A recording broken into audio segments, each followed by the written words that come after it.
On your Monday episode of Locked On Raptors, Tyrese Maxey eviscerates the Raptors in a Sixers blowout win on Friday. We will dig into the mess, pick apart some good, bad, all of that. That's all coming up on your Big V Monday with Vivek Jacob of Raptors.com as we dig into a horrible loss to the Sixers. Thanks so much for hanging.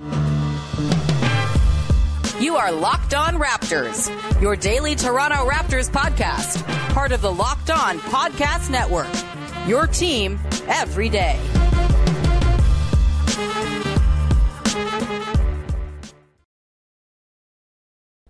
Hey, what's going on? Welcome to episode number 1271 of Locked On Raptors for Monday, October the 31st. It's spooky day. I am your host, Sean Woodley.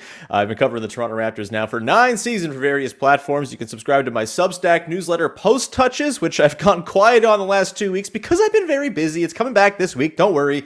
You'll get plenty of postage this week and get back into the regular groove there. You can go subscribe. It's in my pinned tweet if you want to go and find it. You can find me on Twitter at WoodleySean. You can also find the show at Locked On Raptors. You can follow, subscribe to, rate, and review the podcast for free on all the audio apps. And we are also on YouTube as well. If you want to see the video each day, just go over to YouTube, search in Locked On Raptors, hit the big red subscribe button, and you have done me a very valuable service. All right, on today's show, 112-90. The Philadelphia 76ers avenged their Wednesday loss to the Raptors last week with a blowout win in Toronto on Friday. The Raptors fall to 3-3 on the year, and the story in this one, Tyrese Maxey just going nuts. 44 points on 15 of 20. Here to break down the remnants, the remains, the rubble that that was left behind by Tyrese Maxey is our pal Vivek Jacob from Raptors.com. Big V, how the hell are you on this very gross, rainy, nasty Monday? Yeah, I mean, not a great weekend for the teams I watch. The Raptors got blown out. Team India lost at the World Cup to South Africa, but sorry, man. On the whole, it was still positive weekend. A lot of good things came of it, and ready to look ahead for this Raptors team. I mean, 3-3 over this stretch of what was supposed to be a very difficult start is something that you can't complain too much about. Maybe now that we have the context of how it's played out, you're looking at it and saying, oh, no Embiid, you should have got that one. You take care of a few minutes against Brooklyn, you could easily be 5-1. But that's why you play the games. Sure is, man. And I mean, look, we're going to talk about Fred VanVleet on this episode, I would presume. We're going to talk about Precious Achiuwa a little on this episode, I would presume. If you get 0 of 17 from Fred VanVleet and Precious Achiuwa, you're not winning many games. It was complicated by the fact that they also let Tyrese Maxey just run wild all over the place. But, sometimes this happens and guys have rough nights and there's not a whole lot you can do about it and you just got to move on. And that's probably there's not a whole lot to sort of lean on this loss and say, oh no, this spells doom coming for the Raptors. Although there are a couple of things that could be trouble. But yeah, overall, I mean, this is a game where one guy goes nuts, 2 of your players no-show entirely, and there's just not much you can do about that on a random regular season night. With that, let's get into the biggest takeaway from this game. And I do think the biggest takeaway is the fact that the Raptors let Tyrese Maxey kind of just run all over them, shoot all over them, score all over them, play make all over them. It was really, really ugly, man, the way they guarded Tyrese Maxey in this one. Of course, no Joel Embiid in the game, so you figured Maxey was going to take on a bigger offensive burden. You didn't even get a very loud James Harden game in this one, just 11 points for him. This really was Maxey kind of putting the team on his shoulders, and I don't know about you, but I feel like there were some things the Raptors did to kind of gift Tyrese Maxey a lot of these open looks. What was your sort of impression of how the Raptors guarded him, and where did things fall apart in your eyes? Well, number one, I think they fell into that trap that they had at the beginning of the Sixers series in the playoffs, where they respected James Harden too much. Yeah. And it's like, hey, let's get the ball out of his hands. That's a big problem. No, it's like you have the tools to defend James Harden one-on-one.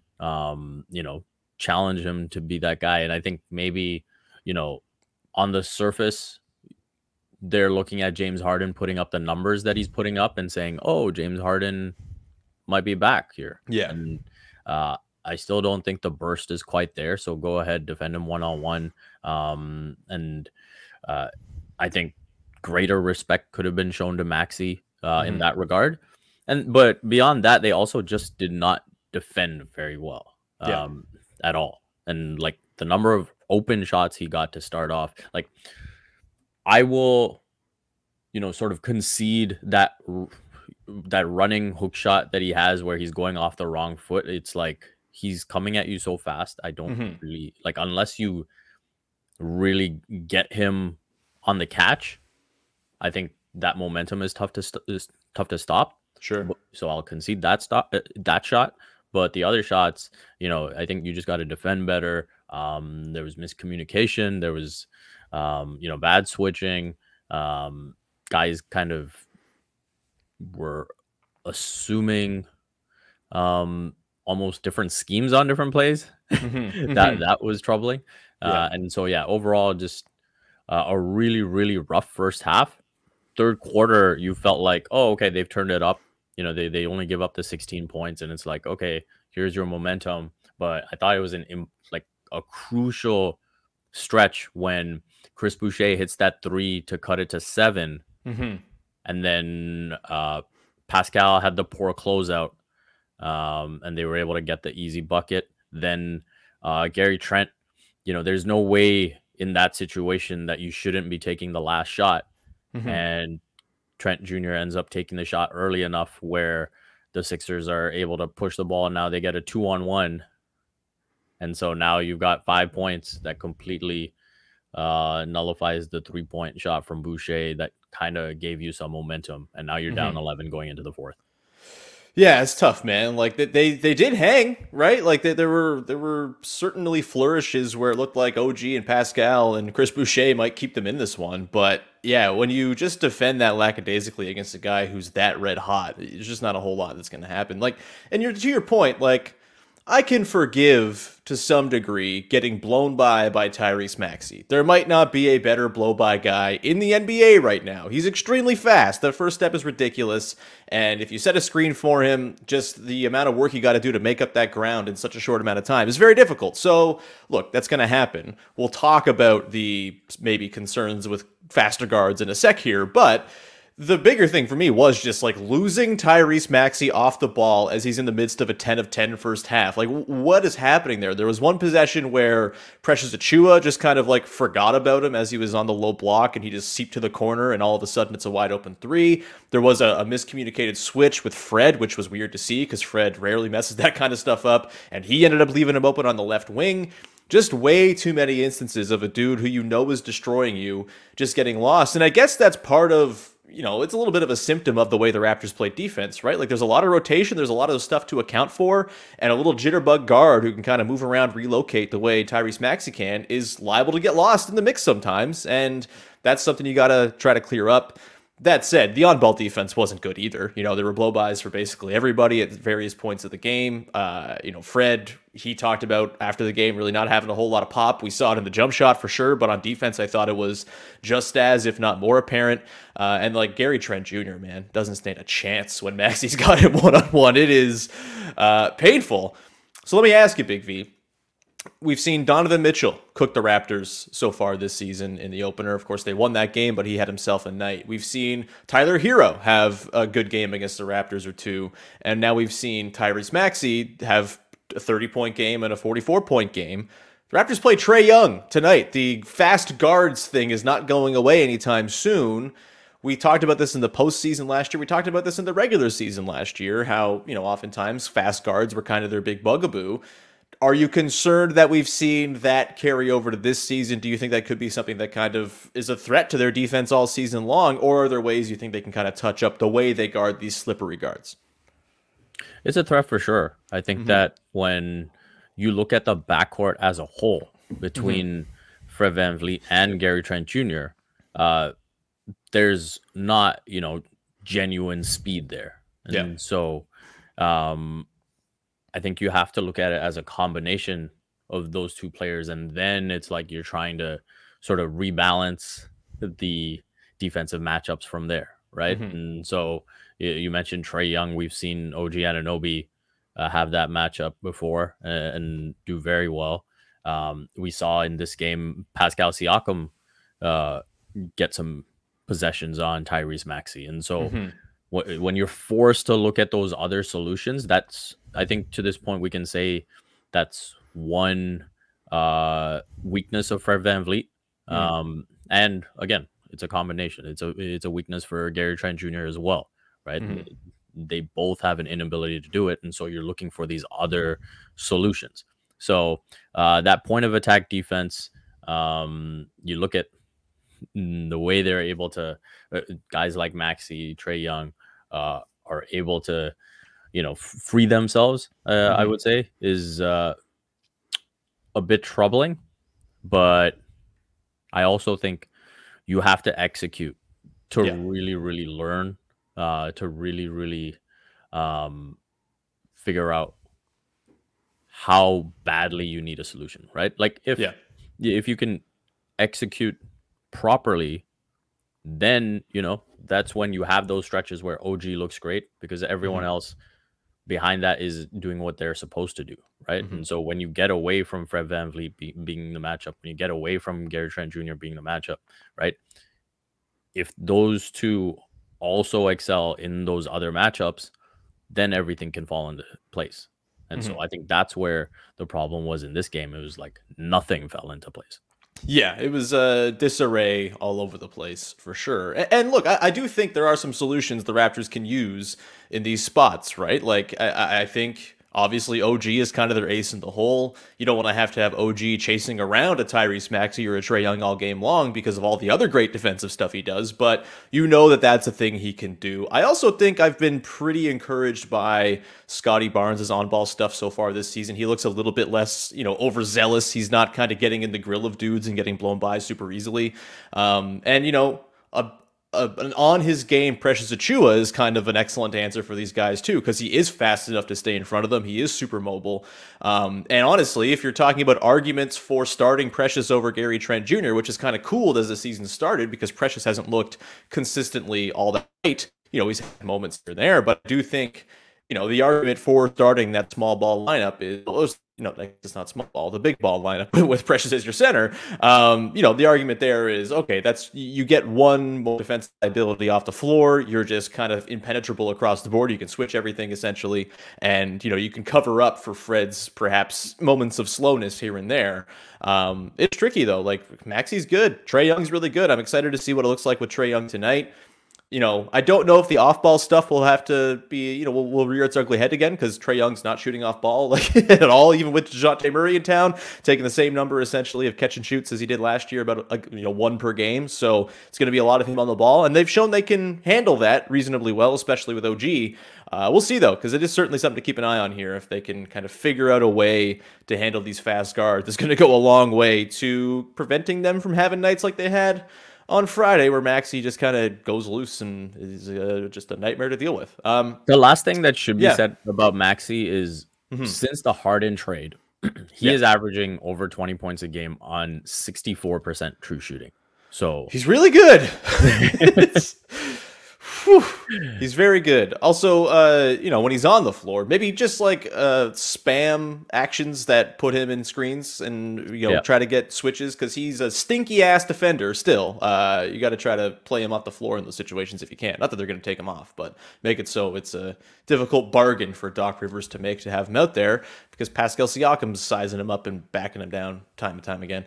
We'll continue on here, get into Pascal Siakam, who, despite the loss, was fantastic. And again, continues to be the reason why you shouldn't be worried about these losses because Pascal's offering such a baseline that you got to feel pretty all right about where the team's headed. We'll get to that in just 1 second here. But first, I want to tell you about our friends over at betonline.net, your number one spot for betting football and the new NBA season as well. You can find all the latest player developments, team matchup news, podcasts, and in-depth analysis on every single game, so you can become the informed wagerer. It's really just like doing your research before anything. You're not just going to throw money down on a new house or just because you feel like it. You're going to go do inspections. You're going to get a look at the house before you throw your money down. It's the exact same idea with gambling. If you're going to throw some money down on a team, make sure you're throwing down on the right team. Become the informed wagerer with BetOnline and all of their fantastic tools to help get you there. It's the fastest and easiest way to check in on all your favorite games and events. Got MLB, World Series going on right now, MMA, boxing, golf, all of it is there and more. Head to the website today, use your mobile device to learn more, and BetOnline is where the game starts.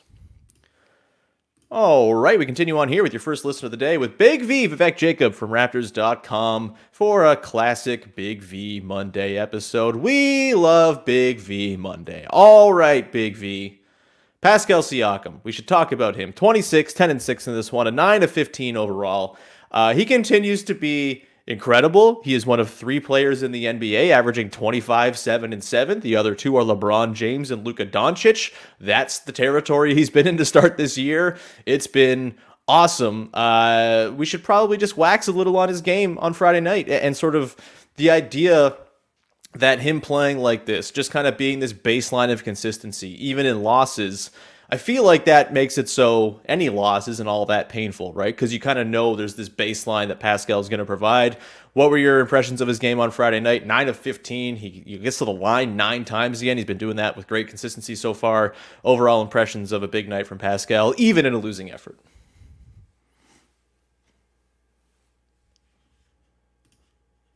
You're muted, Big V. You're muted. I went off for the ads. Yeah, I think it's impressive that, after a night like that, our eyes aren't getting bigger. We're sort of looking at it like just another night for Pascal. I was more caught up in OG's performance and how he was at stretches, sort of keeping the Raptors single-handedly in it.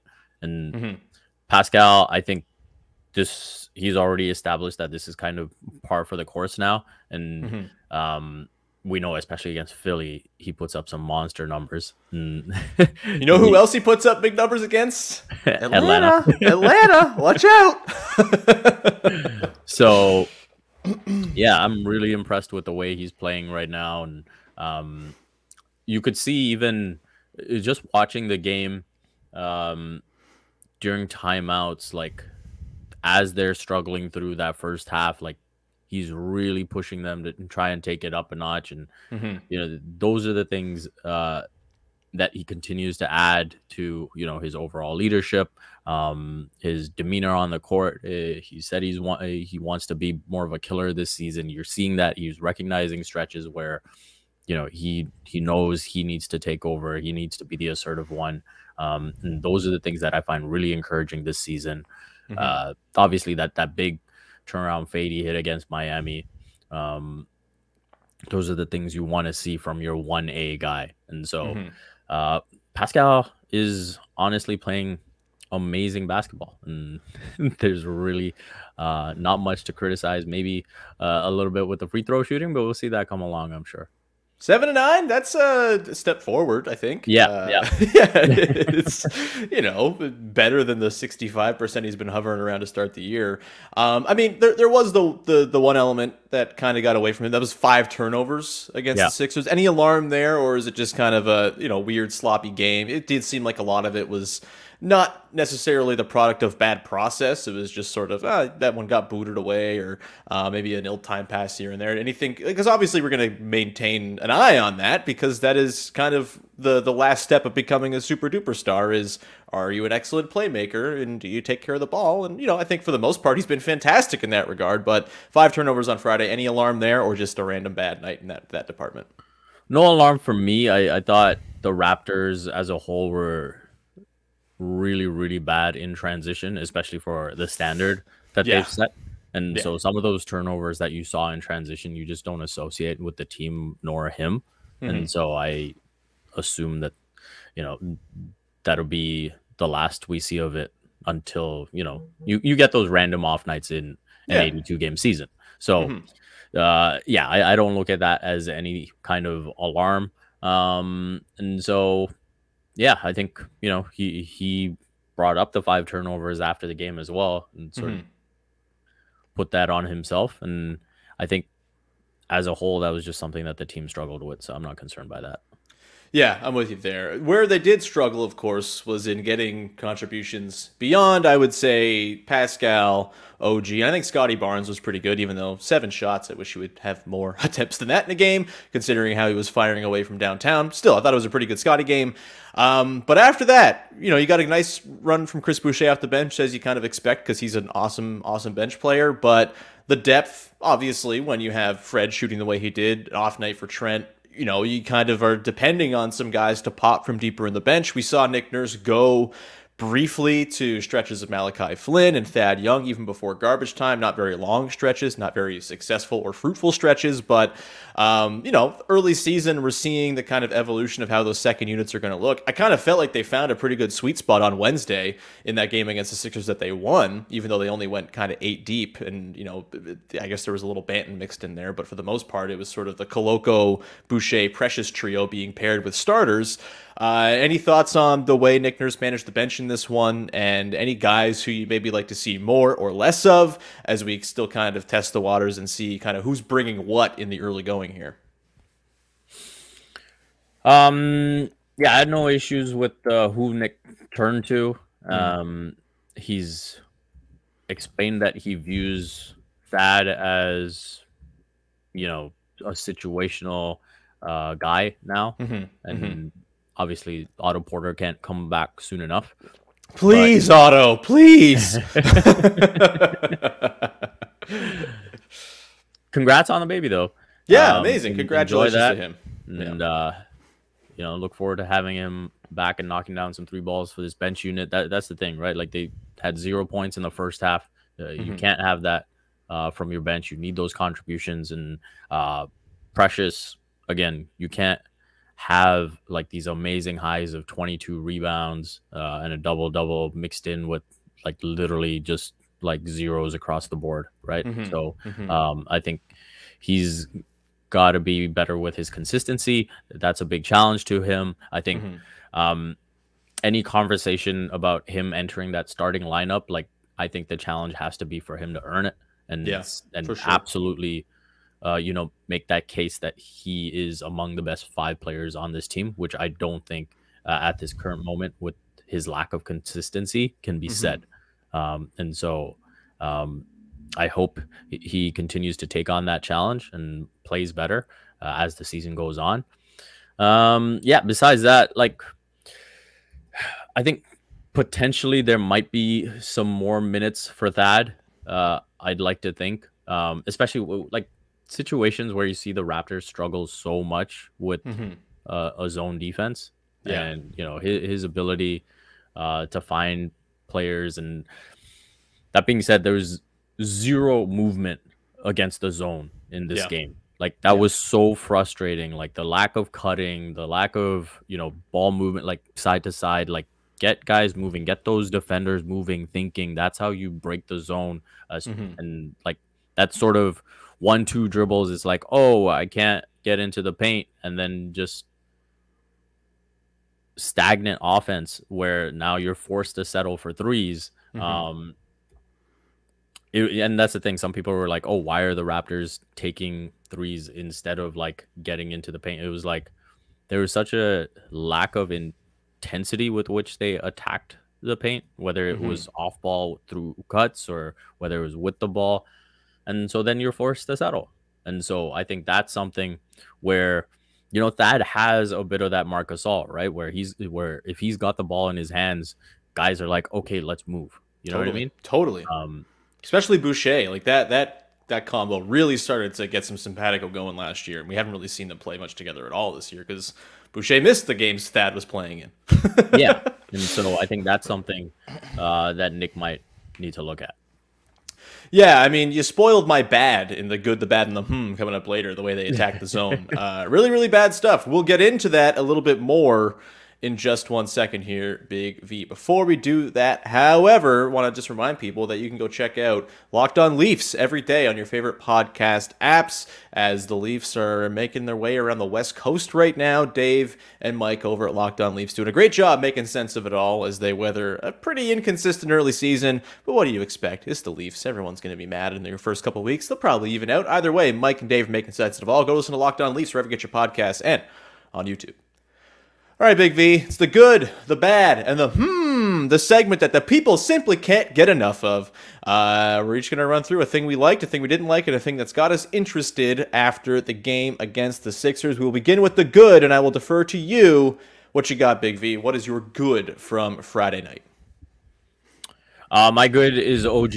I thought OG was awesome in this game. Like, those stretches, again, where he was getting it done offensively, defensively, like just amazing stops, and then getting out in transition as much as he could. Obviously, it didn't work out as well as it should have, as we saw with the Raptors transition game. But I thought his effort level, his intensity was there throughout, and that's kind of the leadership that you want to see from a guy in his 5th year now.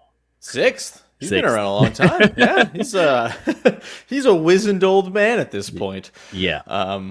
Yeah, OG is such an obvious answer. He was incredible. And to me, I wrote down a very specific play as my good. It was OG related. I figured you might go OG on this one. Just the transition block he had on Tobias Harris, where he face guarded him the entire way down and then just blocked him into oblivion. That's one of the more impressive blocks I can recall OG coming up with. And he's blocked a lot of dudes very impressively. But that one, just like the body control to not foul in that situation and to just kind of see Tobias Harris's doom get telegraphed as he was dribbling down the court with OG there, like, that was impressive stuff. Nice to see him kind of get it going. I mean, his defense has been incredible all season. He's had the moments here and there on offense, but that was a nice positive step forward for OG after a bit of an up and down start for sure. Let's get to the bad.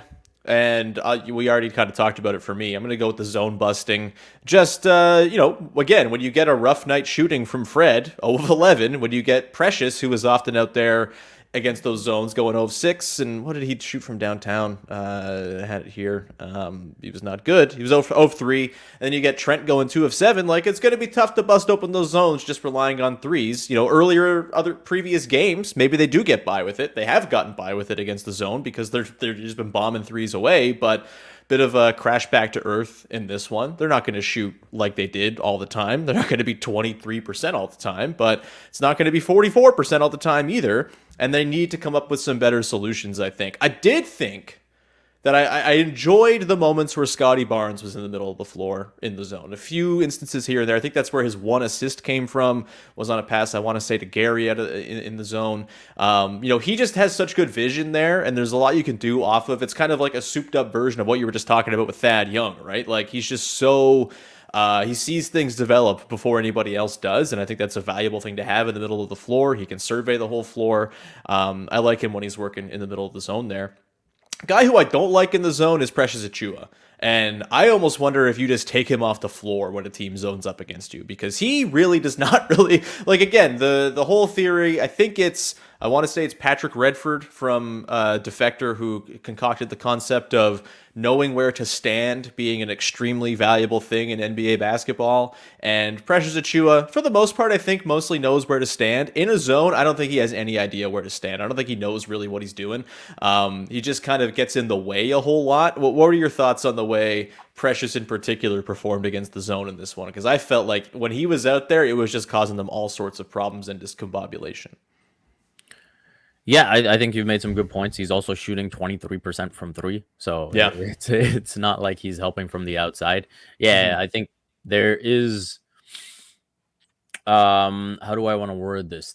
There is always intent with Precious Achiuwa, but maybe it's not, directed in the right way. And so I think with Precious, it's like, he recognizes that the offense is stagnant. Yeah. And it's just, okay, I'm going to attack. But then there's no real thought into, where is he drawing in a defender from, where he's attacking from, that type of thing. It's just, I'm going to dribble or I'm going to shoot. And so I think that's where, you got to watch film. You got to understand who you're trying to draw in, who you're trying to maybe, create some sort of handoff situation for.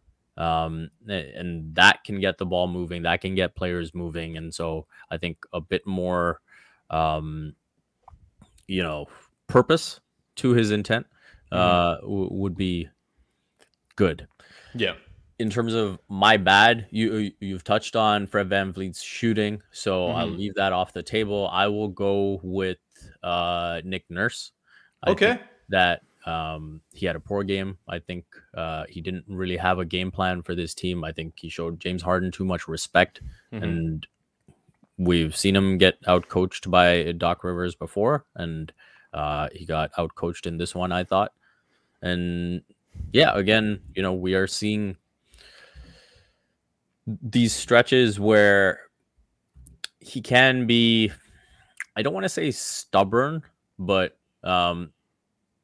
Fred was so clearly struggling, and there were stretches where you could have just looked for a different option. I did like that, he tried Malachi for a couple minutes there. I know people were critical of that, but if you go back to the playoff series, like, Malachi legitimately had good defensive stretches against both Maxey and Harden. He did, yeah. So I understood the thinking behind that. But I feel like that can help this team, and I'm not understanding why he's seen as little floor time as he's seen so far. Yeah, I feel like with Thad, they've kind of put him in this position where it's like, well, you got to better hit your corner threes, and like, that's not Thad's bag. It never really has been. He is, his best stretches as a pro have come as a small ball five, playing alongside good players. He's an amplifier, and we haven't really seen him play with the Raptors' best players at all. And to me, that feels like a pretty gross misuse of Thad Young. Of course, they're working guys in, and, it's early in the season and all that. But I agree. Not the greatest Nick Nurse game for sure. And yeah, like, it's just the Harden thing, the respect for him, the maybe seemingly the just like the underestimating of how freaking good Tyrese Maxey is. Like, that's there as well for sure. The strange thing was, pregame, he was like, we've learned, he was like, how does it change with Embiid out? And he was like, hey, we've learned we need a game plan for Maxey. Yeah. And then you see that. Yeah. I mean, great game plan. Worked great. That's the thing too. Like, hey, I would imagine you prep for a Sixers team. Most of it goes into, all right, Embiid's going to touch it a lot. How do we react to that? Like, it's a tricky audible to make, but it also becomes a lot easier when Joel Embiid's not ruining your life from the middle. Then you should be able to figure that out on the fly. Which leads me to my We kind of touched on this at the start of the show about the sort of small guards, fast guards giving the Raptors problems. And I wonder if this might be a little bit more of a blueprint for teams to try out, where they just go super small and try to outfast the Raptors. The Raptors are big, they're long, they're rangy, but they can get blown by on the perimeter, and they don't have a ton of backline rim protection going on. And so I wonder if maybe we'll start to see teams skew small, with the blueprint being the Harden, Maxey, Melton, Tucker, Harris starting lineup that performed really well against the Raptors in this one. I would love to see, Big V, just bear with me here for a second. I'm envisioning this Raptors team squaring off against the Kyle Lowry, Norm Powell, Fred VanVleet, Siakam OG lineup that was basically the only thing they could run out in that Celtics series in the bubble. And I'm curious as to how the Raptors would hang with a lineup that skews that small. I'm really excited to see them play the Blazers, for example, where they're super small, super quick. That's kind of the thing they've prioritized. I wonder if that could be a potential sort of counter to the way the Raptors have built their team. It's just a small one-game thing, and it's, the guards have mostly been the problem. The wings maybe not so much, but what are your thoughts on maybe that kind of being a blueprint for teams down the line to just skew super small and try to outrun the Raptors and sort of get blow-bys and things like that, and hope that their lack of backline rim protection is, not going to be there to save them, obviously.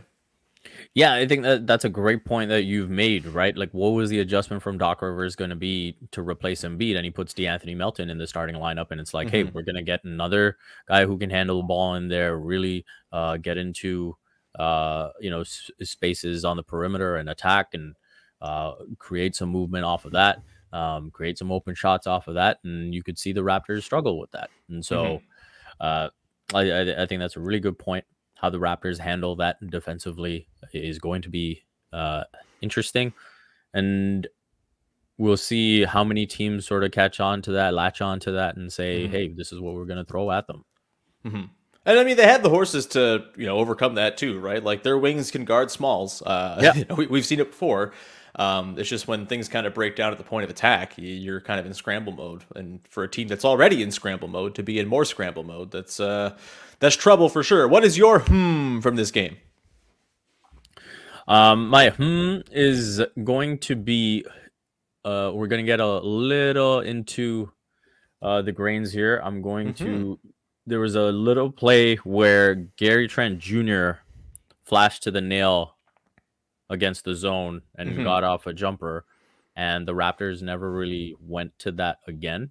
Right. Um, but I thought it was some player movement for a change, and you got someone in the middle of the floor who is very comfortable shooting from that range, Hmm. and he got off a shot no problem. And I'm curious to see if we see that again. Hmm. And yeah, that's my I think the other one, I had this the last time we did this, and I'm continuing to uh, be curious about it. Is Hmm. Scotty Barnes, that aggressiveness, that attack mindset. He was making a bunch of jumpers early on, but I think in terms of his attack mindset against the zone, you were mentioning that he can be someone that's extremely effective against the zone. I thought he had opportunities to just go attack, play some bully ball. We didn't really see that, right? Hmm. Hmm. And um, if we can see him over the course of his rookie season and early this season attack Jared Allen and go at Joel Embiid and go, last season go at Domantas Sabonis, like if he can go at those guys, like you could PJ go Tucker should at, be food. Yeah. yeah, you could go at anyone on that Sixers team. Yeah. 100%. Yeah. Yeah, a little more aggression from Scotty would have been nice for sure. Again, just 7 shot attempts. Not what you want from a guy who I think is near the top of the team in true shooting percentage right now. He's been like low volume, but he's been really good so far, and I'm pretty encouraged by the early signs. My honorable mention for was the fact that 2.4 attempts a game, 50% from three. It's 12 total attempts. It's nothing to get crazy about, but he's firing them with confidence. I don't know. It's pretty exciting. I'm not unenthused by it. I'll put it that way. So we'll keep an eye on that for sure. The Trent thing is interesting too, because like when he flashes to the nail, he's serving the Serge Ibaka function, right? It's someone please shoot, please, and we'll do that. I don't know if as like the driving chops to sort of make a move to the bucket in that situation, the way that I think that's a thing that I think Precious does actually quite well in the zone. You don't want him in the middle of the floor because he's not much of a playmaker necessarily, but when he does flash, he can kind of blow by the big who's in front of him there pretty comfortably. Scotty does that pretty well too. Trent's probably not doing that. He's also probably not surveying and finding a cutter on the baseline or anything like that. But if you need someone to just pull the trigger, Gary Trent Jr. continues to be the closest thing we've seen to Serge Ibaka since Serge Ibaka left on the Raptors. We're going to wrap it there. Big V, this was great. Thanks so much, man. It was lovely catching up again on a Monday. Where can people check out your work and anything in particular you would like to plug? Yeah, usual stuff at raptors.com. Some stuff for CBC Sports. And you can follow me on Twitter at Vivek Jacob, where I am sure to lose my verification soon because I'm not going to be paying $20 a month for it. That's for sure. You have to pay for verification? That's a new thing that Elon Musk is apparently going to introduce. Boy, oh boy, am I glad I've started to migrate myself away from the hell website. Never was verified, never will be now, and I think that is grand. I can't wait for you to join the cool people again, man. It's going to be awesome. Yeah. We're going to round it there. Thank you so much for tuning in. We'll be back again tomorrow to break down Raptors Hawks. If all goes right, I actually might record it tonight right after the game, so you'll have it fresh in your feeds bright and early, and or at midnight if you're a night owl or something like that. So you have that to look forward to. One of these days, I have to beat Samson on the reaction podcast trigger. It's just he's still beating me, even though he's at games and covering them now because he's better at his job than I am. But you'll have that episode for you right quick, late tonight or early in the morning, and we'll talk about Raptors Hawks. We'll also talk to you again Wednesday. Katie's going to stop by as usual. Jabbar Hines making his bi-weekly appearance this coming Thursday to break down their game that they play against the Spurs on Wednesday, I think it is. So loaded week ahead as usual when the season's rolling. We'll talk to you again on Tuesday with another episode of Locked On Raptors. Now go make your second listen of the day Locked On Sports Today to get the full download from the weekend. It's a great show. Go check it out wherever you get your podcasts. Bye-bye.